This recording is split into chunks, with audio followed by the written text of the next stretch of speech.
안녕하십니까. 정말 다사다난했던 개묘년, 그러니까 2023년이 이제 3, 4일 남겨놓고 저물어 갑니다. 그동안 코로나로부터 우리가 자유로워지면서 어지러졌던 모든 일들을 하나하나씩 정리하고 새롭게 출발하기 위한 다짐을 하는 한 해였습니다만은 여러 가지로 사정이 여의치 않았습니다.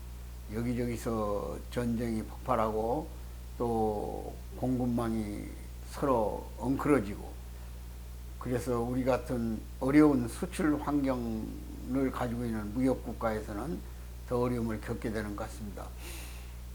그동안 여러 가지로 제 주변에서 일어난 일들도 많이 있었습니다. 저는 그동안 제가 창업을 해서 이끌어왔던 노동경제연구원 이사장직을 설상영 이사장에게 맡기고, 그리고 그냥 명예회장으로서만 자리를 유지하면서 남은 생을 모든 일에 협력하며 살아가는 일생을 마음으로 다지면서 새 길을 출발하고 있습니다. 그동안 코로나 때문에 유튜브를 출발시켰지만 아무래도 연세도 있고 시국인 만큼 과거처럼 대중 앞에 나설 수 있는 기회가 많지 않기 때문에 다만 제가 가지고 있는 여러 가지 부분을 여러분들과 같이 나누고 싶어서 200회까지는 아마 이 방송을 유지해 볼까 하는 생각입니다. 그런 점에서 본다면 오늘 2023년을 마감하면서 우선 제 방송을 청취해 준 애청자 여러분에게도 감사를 드리고, 또 이 방송을 받아서 여러분들의 지인들에게 또 알려주는 여러 가지 노력을 앞장서시는 몇 분들이 있습니다. 그분들에게 더욱 감사를 드립니다. 저희 또 연수원에서도 이 방송을 편집하고 또 이게 방송을 제작하는 설상영 이사장이나 또는 우리 김숙희 차장에게도 감사를 드립니다. 존경하는 애청자 여러분, 오늘은 세모의 삼성이라는 고사성어가 있습니다. 세모 삼성.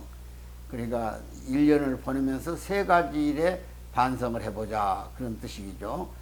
과거 중국의 소위 오랜 중국 소위 당나라 시대 맹호연이라는 거대한 문인이 있었는데, 그분이 관례적으로 세모에는 삼성 세 가지 일에 반성을 해야 된다고 그랬고, 우리나라의 조선의 중기의 또 학자 중에 한 분인 이호연이라는 분도 같은 말을 남겼습니다.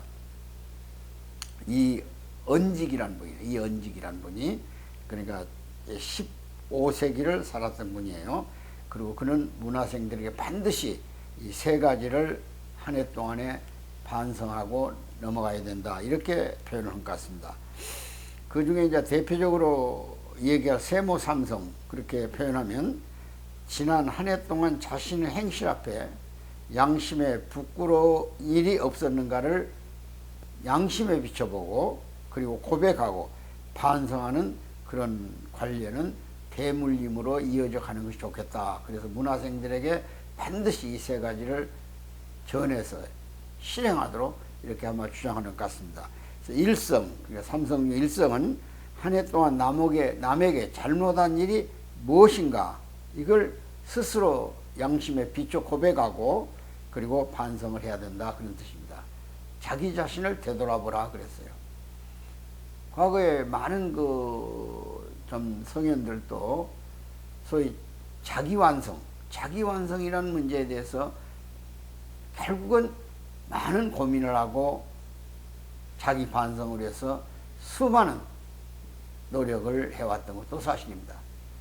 우리가 부처님이 득도했다는 것도 결국 자기완성이고, 예수님이 하나님의 경지에 도달한 것도 자기완성이고,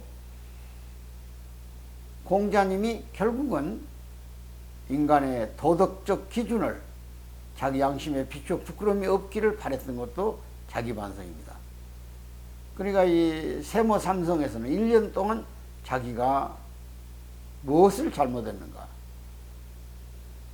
법 앞에는 또는 이 사회 앞에는, 국가 앞에는, 또는 개인 가정 앞에는 결국은 개인에게 돌아가는 겁니다. 개인에게. 그래서 천주 주관, 우주를 주관하기 전에 자아주관을 완성해라, 이런 말도 있고, 또 산적의 산도둑놈은 막을 수가 있으나 자기 스스로 속에 들어온 도둑놈을 막기가 어렵다, 이런 말을 한 적도 있어요. 일성은 한 해 동안 남에게 잘못한 일이 무엇인지를 반성하고 고백하는 일로부터 출발해라, 이렇게 얘기를 했고, 이성은 자신 속에 자신과 관계되어 있는 친족, 마을 또는 사회 여러 가지의 자기의 이기심 때문에 자기 주장을 강하게 했거나 공정성을 해쳤던 일이 없었던가, 바꿔 말하면 부정한 일을 저지른 일은 없었던가, 이 자기 환경, 자기를 둘러싸고는 환경 속에 이것을 철저하게 반성하라고 했습니다.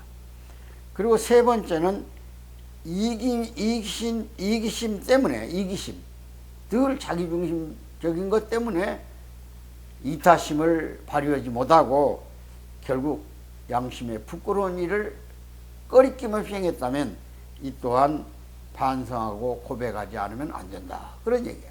결국 이 세 일성, 이성, 삼성이 다 자기 반성, 자기 완성, 자기로부터 모든 주장하는 일들이, 자기 욕심이 결국은 배려하지 못하고 이웃을 불편하게 했다거나, 또는 사회에 해를 끼쳤다거나, 또는 사회 법규를 어겼다거나, 이런 것들은 모두가 다 연말에 모두 반성하고 넘어가야 할 일이다, 이런 뜻을 전하고 있는 것입니다.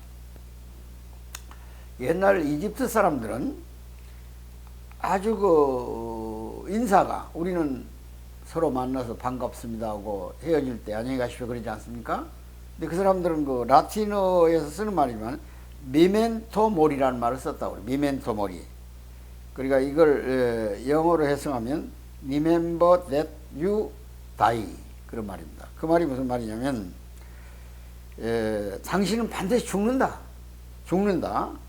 죽는다는 것을 기억하라, 이렇게 미멘토 모리. 당신은 반드시 죽는다는 걸 기억하라, 이걸 강조했다고 그래요. 그 사람은 한 세상 왔다 가는 겁니다. 어차피 가요. 그건 정해져 있는 아주 법도예요, 법도. 그러니까 정해진 기간 동안에 기회를 잃어버리는, 반성하거나 후회할 시간이 없잖아요. 그러니까 여기서 세모에는 반드시 세 가지를 반성하고 가라, 그렇게 주장했던 것도 그런 뜻을 가지고 있는 것 같습니다. 이집트 사람들은 대단히 철학적이잖아요. 사람이 만나가지고 헤어질 때 반드시 당신이 죽는다는 걸 기억하라, 메멘토 모리, 이런 의미를 부여했다, 그런 얘기예요. 결국 인간은 한 줌의 초로라고 하잖아요. 초로, 아침에 나무잎에 매달려 있는 이슬방울, 순간이다. 100년이 긴 것 같아요. 요즘 100세 합니다.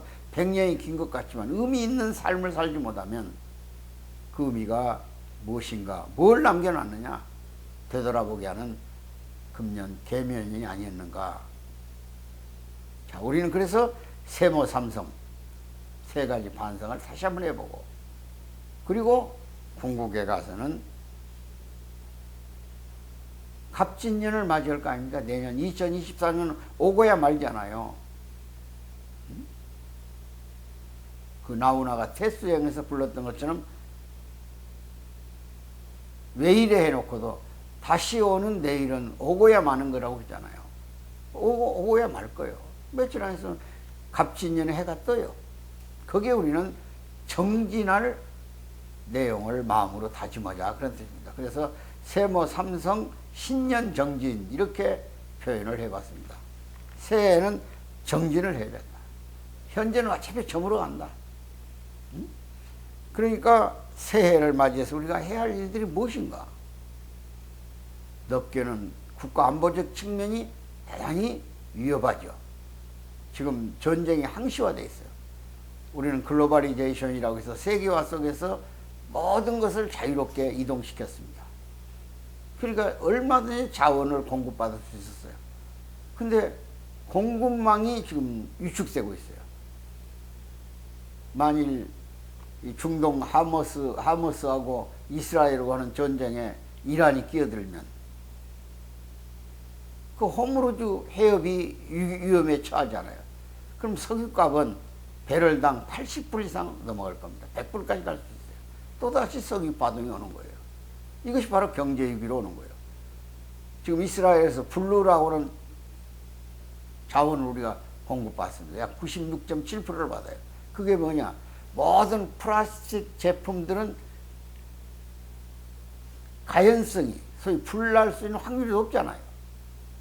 그것을 막아주는 소위 불나는 플라스틱 제품을 안전하게 유지해주는 원료로 블룸이 쓰이는 거예요. 그것이 이스라엘에서 유력에 우리가 공급을 하고 있어요. 근데 이스라엘 전쟁이 더 험해져서 만일 그런 광산 같은 게 폭격을 받아버리면 그거 못 받아와요. 그럼 우리 같이 많이 쓰는 플라스틱 제품이 가연성이 얼마나 높아지냐 이게야. 그래서 만들어낼 수가 없다 이게야. 이런 것들이 바로 공급망. 우크라이나 전쟁에서 여러분들 아시다시피 그거가 식량의 보고 아닙니까? 미래 생산지잖아요. 세계 생산량의 약 34%를 우크라이나 한 나라가 수출한다고 그래요. 러시아가 원유를 갖고 있는 나라잖아요. 그러니까 이런 것들이 모두 얽혀가지고 지금 중국 벌써 히토리라든지 리튬이라는 걸 제한하고 있잖아요. 요소수도 제한하고 있잖아요. 이런 면에서 우리가 청룡에 힘차게 정진하고 싶어도 우리 주변은 엄청난 환경이 또 우리를 압박하기 시작하고 있습니다. 거기에 기후변화 문제, 그 다음에 또 인구 절벽 문제, 점점 출산이 안 이루어지잖아요. 청년들에게 물어보면 80% 이상이 경제 문제입니다. 애를 낳아서 어떻게 이 경쟁 대열에 끼어넣느냐 그런 얘기예요. 태어나면서부터 돈이 들어가니까. 국가는 대대적인 대출산에 대한 대책을 내놔야 돼요. 늦었어요. 지금. 다른 나라들도 다 일찍이 유럽 같은 나라는 출산에 한계에 도달했을 때 그걸 극복한 나라들이 있어요. 프랑스 보세요. 프랑스. 지금 출산율이 제일 높아요. 아프리카를 제하고는. 왜 그럴까요? 그만큼 국가가 보장을 하는 거예요. 자녀에 대한 부모의 걱정을 덜어준다, 이 국가가. 출산 휴가로부터 시작해서. 이런 대책을 세워놔야 국가가 존재할 수 있는 이유가 있고, 국가에 대해서 애국심을 가져야 할 이유가 생기는 거예요. 특히 보건 정책은 철저히 잘해야죠. 이런 면에서 새해는 공급망 불안, 전쟁의 위기, 그 다음에 기후변화, 그리고 저출산 문제. 그 중에 또 하나 가장 우리에게 시급하게 요청하고 있는 것이 정치 선진화입니다. 정치가 생산적이지 못해요. 계속 소모적이에요. 국민을 통합하는 차원에서 안건 처리라고 정책을 내놔야지 전부 득표 전략에 자기들이 어떻게 국민을 갈라치게 해가지고 프리미를 씌워가지고 또 이데올로기화 해가지고 어떻게 자기 표를 획득하느냐. 이 사소한 일을 가지고 특검으로 몰아넣는 이런 관리들이 의회 정치가 하고 있는 한계를 느끼게 하는 거예요. 저는 그래서 이 정치학을 공부하면서 가장 마음속에 늘 새겼던 것은 민주주의의 한계. 우리가 가장 우수한 정치제도로서 민주주의, 자본주의를 선택했잖아요. 근데 민주주의가 한계가 왔다 그런 얘기야. 왜냐? 지금 미국이 의회 정치로서는 최고의 국가 아닙니까? 그런데 왜 그 나라가 의회가 공격을 당하고 시민의 난동이 얼마나 극심한 정치적인 테러를 자아냅니까? 50개 주가 각기 법을 달리해서 낙태를 찬성하기도 반대하기도 해요. 합의가 안 돼요. 정의를 놓고도 그 가치 기준이 다 달라져 버렸어요. 미국의 그 프로테스탄트이즘, 청교도 윤리가 사라져 버렸다 그러니까. 민주주의는 고도의 정치 수준을 갖지 않고는 못해요. 우리 정치의 미래가 어둡습니다. 그리고 너무 소비가 많아요. 우리같이 인구가 점점 줄어들고 있는 나라에서 국회의원 수를 300명씩 줄 이유가 없어요. 1단계로 한 200명 줄이고 또 한 20년 있다 150명쯤 줄이고 이렇게 해서 합리적 정치를 해야 돼요. 생산적 정치를 해야 돼요. 여야보다는 다수당을 원칙으로 해야 되고, 선거구 같은 것은 대선거구를 만들어 가지고 여러 사람이 같이 경합해 가지고 양당 또는 3당 제4당이 당선돼서 나와야 돼요. 거기서 통합의 원리를 찾아내야 돼요. 독일 같은 선진국가가 다수당 정치를 하고 있는 거 보세요. 반드시 정치는 연립정부, 연합정부를 만들어내요. 한 당이 독재적으로 숫자 많은 걸 가지고 국가를 비생산적으로 몰고 가거나 당파적인 갈등을 조장하는 그런 정치 형태는 이 나라에서도 사라져야 됩니다. 그런 조짐이 하루속히 일어나서 다음 내년 4월달 정치부터는 좀 더 합리적이고 생산적이고 효율성 있는 정치제도가 되기를 간절히 바라는 거예요. 존경하는 애청자 여러분, 작년은 극도의 갈등 시대를 우리는 넘어갔습니다. 그리고 살아남았어요. 그래서 스스로를 한번 반성해 보자는 거예요. 왜냐? 모든 윤리나 도덕의 기본은 가정에서부터 출발합니다. 물론 도덕은 개인적 덕목이고 윤리는 가정의 바탕에서 형성되지만 그것이 가정과 개인이 연계되어 있어요. 수신제가 치국평천하 그랬잖아요. 몸을 닦고 가정을 잘 화목하게 이끌면 평천할 수 있다. 그러한 기반 위에 정치인이 나와야 돼요. 이게 우리가 기다리는 새로운 정치입니다.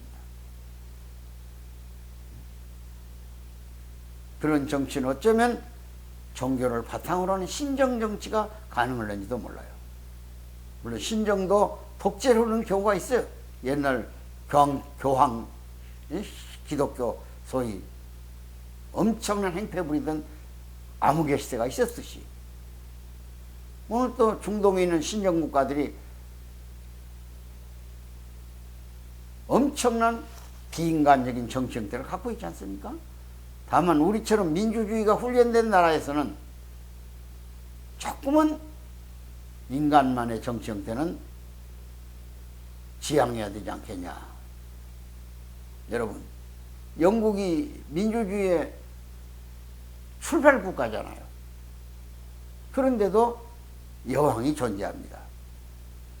일본이 상당히 합리적 정치를 하잖아요. 국왕이 존재해요. 우리는 과연 수평적 민주주의를 받아다가 우리도 제왕을 모시고 살던 나라 아닙니까? 수직적 국가. 근데 수평국가로 전환되면서 아직 국가관이 정확하니 정착되지 못했습니다. 정치인들은 정당의 이익이 국가의 이익인 것으로 착각을 하고 자기들이 정권을 잡으면 정치에 맞는 제도를 만들려고 목적 달성의 수단으로 이용을 하고 있어요. 정치가 수단으로 전락해버렸다 그런 얘기예요. 제발 새해에는 화합의 정치, 갈등 극복의 정치, 통합의 정치가 일어나야 비로소 남남 갈등을 뛰어넘어서 남북 갈등을 극복할 수 있는 통일의 눈이 트이고 대안이 나타나는 겁니다. 이것이 조국의 미래예요. 통일된 대한민국을 생각하지 않고는 우리가 할 길이 없어요. 더군다나 대륙에 매달려 있는 조그마한 나라, 뒤를 올라보면 무거운 붉은색이 누르고 있고 밑으로는 바다가 기다릴 뿐이에요. 세계로 가는 길을 다시 열어야 돼요. 새해는 정진하는 해가 되도록 우리 모두 지난 한 해를 반성하는 세모 삼성과 신년 정진의 해를 맞이하기를 기대하면서 모두의 건강과 가정의 평화를 그리고 사회 안정을 추구하면서 오늘 방송을 마무리 짓습니다. 대단히 감사합니다.